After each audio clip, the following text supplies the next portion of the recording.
Hello everyone, welcome again.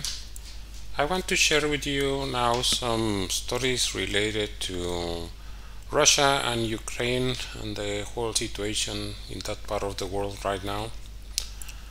So the first one is this very interesting report. Initially I found it on TASS, so I wanted to verify it. They say this is from the Telegraph. This is a British website. So it says Russia-Ukraine war. Kiev is endangering civilians by using schools and hospitals as military bases. Okay, so this comes actually from Amnesty International, and they publish a document where they give in a lot of detail about this, but basically they have accused the Ukrainian army of endangering civilians and violating humanitarian law in their fight against Russian invaders. Okay, so the human rights NGO said Ukrainian forces in Kharkiv, Donbass and Nikolaev had in some cases established bases and operated weapon systems in populated residential areas, including in schools and hospitals. The group said such tactics violate international humanitarian law as they turn civilians into targets for Russian strikes. And this lady Agnes Kalamard, which is Amnesty International Secretary General, said, "We have documented a pattern of Ukrainian forces putting civilians at risk and violating the laws of war when they operate in populated areas." While the group said the practices do not in any way justify indiscriminate Russian attacks, being in a defensive position does not exempt the Ukrainian military from respecting international humanitarian law. And this is also very significant. Here they say this. Amnesty claimed that it was not aware that the Ukrainian military, who located themselves in civilian structures buildings, had asked or assisted civilians to evacuate, which it said was a failure to take all feasible precautions to protect civilians. Okay, so what can I say? This is of course very grave declarations, but it is consistent with what the Russian Ministry of Defense and the authorities on the Donbass have been reported repeatedly. So now there is some confirmation from an internationally recognized NGO. So good for them. Amnesty International has sometimes been very biased, but it's good that right now they are doing good job reporting this, which is definitively putting lives of danger, like they say. So this is all proven. Now they don't have any way to deny it. Now you cannot say that you are just a Russian propagandist, so the Telegraph is as pro-West as you can go. And consistent with this is the TASS version of the report, and they add more detail about this. Is quoting the same document, but is mentioning some other areas. For example, according to the report, human rights activities reported cases when Ukrainian troops launched strikes from the residential areas and deployed weapons at civil infrastructure facilities in 19 Ukrainian settlements, including in Donbass, Kharkov, and Nikolaev's region. At 22 out of 29 schools visited, Amnesty researchers either found soldiers using the premises or found evidence of current or prior military activity. Ukrainian troops deployed armored vehicles in residential quarters in Odessa and used the building of a university in Bakhmut or Artemyevsk, how it's called in Russia, as a military base. So it is all but proven. Now you can no longer be called a Russian propagandist or Putin's puppet for saying that. For telling the truth, that's what it is. You know, a lot of people have been vindicated by this declaration from Amnesty International and none other. Ukrainian forces are shelling nearby villages from medical school in Artemyevsk. Artemyevsk is Bakhmut. Remember that the Russians use a different name for the same town. So this is from August 3 from TASS. So this is consistent with what we already saw. They say Nationalist Battalion had deployed artillery and MLRS around the Children's Infectious Disease Hospital in 9 Prodolnaya Street in Nikolaev. However, civilians were not evacuated, and they are operating from this medical school like they mentioned before. So you see, it is all confirmed. So whenever you see an article like this, you already know that what is very relevant and more important is that they say that they notice a pattern. So it's not something isolated, you know. We have documented a pattern of Ukrainian forces putting civilians at risk and violating the laws of war when they operate in populated areas. So when you see a pattern, it means they do it repeatedly. You see? Kiev fails to comply with international law of prisoners of war. So if you remember, recently there was a prisoner exchange between Ukraine and Russia, and now this comes from the Russian Deputy Defense Minister Alexander Fomin. He says, Ukraine does not comply with international law on prisoners of war as there are cases of torture, humiliation, beatings, refusal to provide medical treatment, and extrajudicial execution, as well as extortion from the families of prisoners of war. They are not even feeding them appropriately. They are calling the relatives to ask for money. They are doing all kinds of nasty things. They say as much as 81% of the soldiers had been beaten and physically abused. 55% of the servicemen were forcefully drawn into making propaganda videos, and 46 of them were denied required medical assistance. 79% of the prisoners could not get in touch with their relatives. And they say as many as 19% were provided with insufficient or inferior food, and many more things. You know, some of these things I cannot read them because of sanctioning and censorship online. So you can go and read it. I will provide a link for that. So going into a different subject, which is kind of a little bit ridiculous, this article. This was from the South China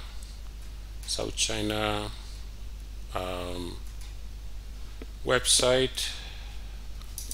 I think the official name, yeah, South China Morning Post. This is the name of the source. They say they had an interview with Volodymyr Zelensky, and he says that he wants to have direct talks with China, Xi Jinping,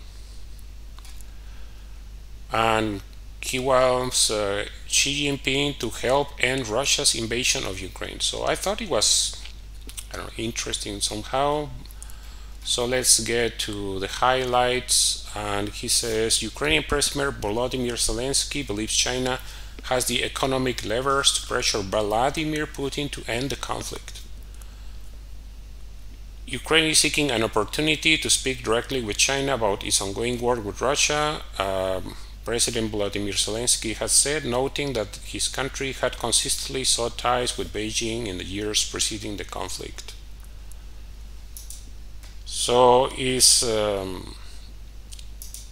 funny, all the interview. I will not read all of it, but let's get some of the parts here. He says, I'm sure that without the Chinese market for the Russian Federation, Russia will be feeling complete economic isolation. So what he wants to do is, let's say here, because he says, it's a very bizarre interview, but he says it was important to note the conflict was predicated upon Russia's unprovoked invasion of Ukrainian sovereign territory. Well, not going to argue about this, but it has been proven by numerous historians and people that have done this analysis. This was not an unprovoked invasion. There were provocations for a number of years, so yes, the fact that the president of Ukraine says it was unprovoked, that doesn't make it so. And he says this, China is as a big and powerful country could come down or sort of put the Russian Federation in a certain place. I would really like China to review its attitude towards the Russian Federation. And let's see, he wanted to say something else here. Yes. He says, Beijing officials have suggested that the West played a major role in fomenting ill will in Ukraine towards Russia, precipitating the war. So even in China, they have this view. And then he says, President Volodymyr Zelensky says, I'm confident, I'm sure that without the Chinese market for the Russian Federation, Russia will be feeling complete economic isolation.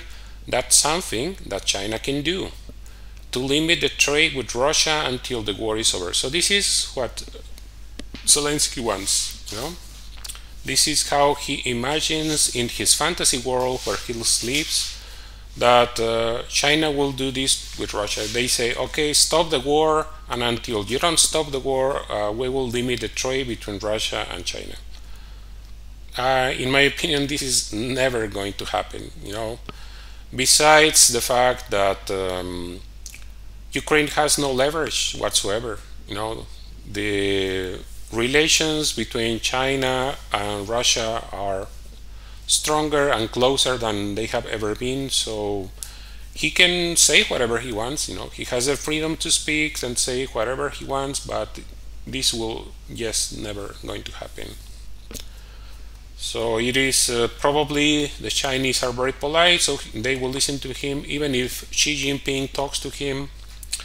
I'm sure, like a good diplomat that Xi Jinping is, he will listen to him, but he will not comply to his demands. The Ukrainian president also touched on speculation that Moscow, currently facing heavy Western sanctions across various sectors, is sourcing semiconductors from Asian countries outside the West diplomatic ambit to make weapons. So he wants also China to stop selling computer processors or chips to Russia. So it's just a very cynical attitude of the Ukrainian president. In my opinion, this is very cynical because they have this position that everyone in the world should be against Russia, and why can't Russia have allies? You know, so Russia and China, they are allies. So there is no way that what Zelensky is asking will ever happen. Changing to a different topic, Russia recently mentioned that they are going to talk with Myanmar to discuss the use of the Mir cards in 2022. And they say contacts have already been established with the National Financial Regulator of Myanmar. So this is good news. If you know, the use of the Mir payment cards is expanding. and is including a lot of countries, important countries around the world. So this is good news for Russia, good news for all the countries that use this. So recently, well, let's get back here. This article from June 16, they say 4 more countries may soon accept Russia's Mir payment card. So initially, when they reported this, it was 10 countries officially: Turkey, Vietnam, Armenia, Uzbekistan, Belarus, Kazakhstan, Kyrgyzstan, Tajikistan, South Ossetia, and Abkhazia. And they were mentioning that there were going to be 4 more that were going to accept. So right now it is confirmed that at least 2 more are in, well, 3 more are actually confirmed. That one of them is India. They said they were going to work with that, so there is no more recent developments in that from 2021. Maybe this year they will do something extra. That will be huge for Russian Mir system, because India is a huge market, and this will also mean a lot of tourist attraction for India. So I hope they will accept it. That will be really great for India, in my opinion. And Cuba, they, as recently as July 26, they start accepting Russia's Mir payment cards. So this has been recently confirmed. And Iran, in July 27, they say they will soon start accepting also the Mir cards. So that's good news. We know at least of 3 countries of the 4 they mentioned. They didn't say exactly which countries they were. So they didn't know which countries they were, at least as far as I was able to verify, are India. Well, it's India, Sri Lanka, Iran, and Cuba. So those are the 4. I don't know if there was another one, because the report about India is from 2021. So that will be 1, 2 Cuba, 3 Sri Lanka, 4 Iran. So Sri Lanka is also good for tourism. Sri Lanka is a very beautiful country. It's just very sad that they are having so many financial problems right now. The people are suffering very much, but Sri Lanka is a very nice, beautiful country. So as soon as they fix all the problems they have, this will be good for them. So this will help them again with tourism. So there are sources here where you can check this. So let's hope and see if all this will become official. So that's all for now. Let me know what you think about it, and as always, I want to remind you of the opportunity to support my work as content creator. In the description of every video or every episode, I include information about different platforms you can use to support me with donations. If you want to, you can also support me liking, sharing this episode in social media, and subscribing. I hope to see you again very soon. Thank you for watching.